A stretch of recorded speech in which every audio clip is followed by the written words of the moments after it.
It seems to be working pretty well for those Ukrainians over there. They're doing well, right, Woody? Aren't they doing well? They're not losing, are they? They haven't been losing for a long time, right? Seems like they've been losing for a long time. It seemed that way. Yeah. Sorry, I'm Googling Starlink and I can't finish my thought. No, keep looking. Yeah, last I looked, they had just taken back some inconsequential piece of land that they recently lost. It's basically a stalemate. And I think they're losing. Yeah, I mean, you wouldn't call it winning, but I'm going to make up a number. I bet Russia picked up like 100 square kilometers this year. So is Ukraine winning? Clearly not. They have less land than before. Is Russia winning? Well, like by a little. Yes, because they have more land than before. Okay, so Russia's winning, and at this rate, they'll have won the whole thing in 7,000 years. Yeah, maybe it looks like it's all but one for Russia. Like, what's Ukraine gonna like? They can't. Here's how I think it's going to go. Dramatically. Regardless of who wins, it will be won this way. They'll just press and press and press, and then something will snap, and they will gain tons and tons of land. Yeah, I mean, how many more people does Ukraine have? They're like throwing 50-year-olds. I don't know. I used to watch it. I think they got plenty of people. I watched this, like I followed this thing for hours a day, long after everyone stopped. But now I've sort of stopped too. I don't. So the most recent strike that the Ukrainians did, and it's so funny because after the terrorist attack, and Vladimir Putin's like, "Oh, all of our defenses are on high alert. We're ready for anything from anyone from anywhere." And then the Ukrainians take a Cessna and load it up with explosives instead of passengers and luggage, and put a remote control inside and pilot the Cessna like 600 miles into Russia and blow up a drone factory. Well, who could stop a Cessna, Kyle? Be reasonable. Who could stop a Cessna? They move it like 250 miles per hour. Sometimes double digits in speed. Yeah, that's why you use it, because no one looks at that and assumes anything sinister. Yeah. It's like that's a retarded thing to fly armor like bombs with. Surely that's just some goofball up there. Yeah, that's what air traffic control is like. Hey, Flight 327, who are you and why are you flying out of that war zone to our west? No, don't worry about it. Don't worry. It's cool. All right, you must promise me. He says he's professional Russian. Like,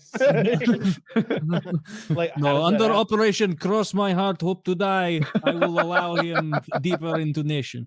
One thing I'll say, you know how like sometimes you'll have two guys fighting in the street, and like one of them's got an older brother who's watching, and you know that this guy can't win because if he only ever one starts person's to allowed to win.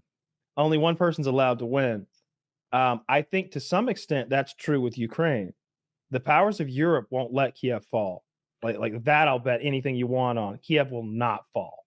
If Russia comes close to taking Kiev, you're going to see some other troops showing up, some other technology showing up, or red lines. You're going to see airstrikes or something. NATO will be drawn in before Kiev falls. They're not going to make the new front line Poland. They're not going to do it. Did you see whoever the fuck was like, oh, we're putting Ukraine in NATO now. Like, we're going to do it. Who? I would like to know who that was. It was somebody important or like a reporter making a guess? U.S. Secretary of State Blinken says Ukraine will be a NATO member. So that's the horrid news. Horrid news if you don't like killing Russians. Well, horrid news if you don't like World War III. Well, hang on. Is there a period at the end of that sentence? Or does he say like one day in the future they will be? Because it's a pretty different statement, which I think is what he was probably saying. He's certainly not going to try to introduce Ukraine to NATO. But it was probably a question asked of him that is now being phrased this way so it'll get more clicks, right? That's why. They're like, well, can you imagine a future where someday Ukraine will be in NATO? Yes, I think someday Ukraine will be part of NATO.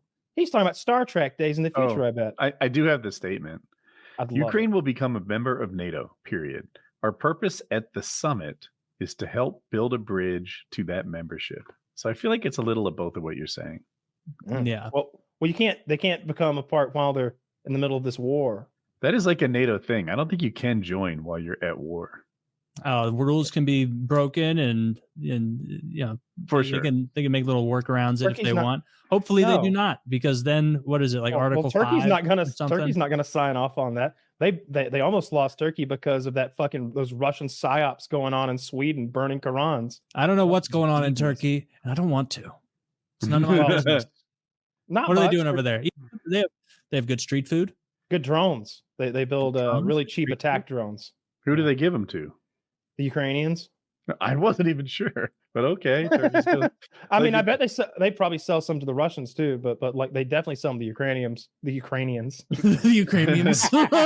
They're so smart there. Ukrainians, the smartest people in all of Europe.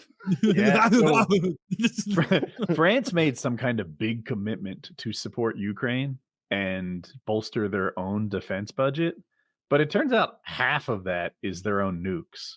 So that's not like defensive help for Ukraine. Macron of France is talking reckless. He's talking out of Yes. pocket.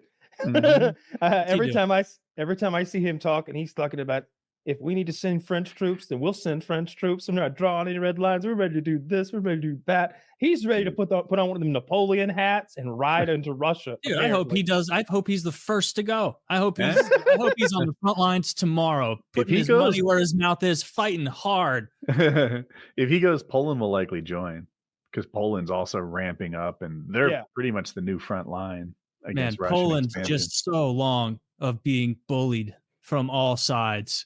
just so long of just like, can we just please let us do our thing? Like, let us do whatever Poles do. We don't even know what we do anymore. That's how if long they it's could been. read, they'd be very offended. I never understood where that stereotype comes from. The like Polish Polish people being stupid. being I never stupid. questioned it as Never a got kid. it. I just retold the jokes. Yeah, it's just like, that's good. And I don't know any Poles, and so I choose to believe that it's Yeah, I knew Tina's honestly, like,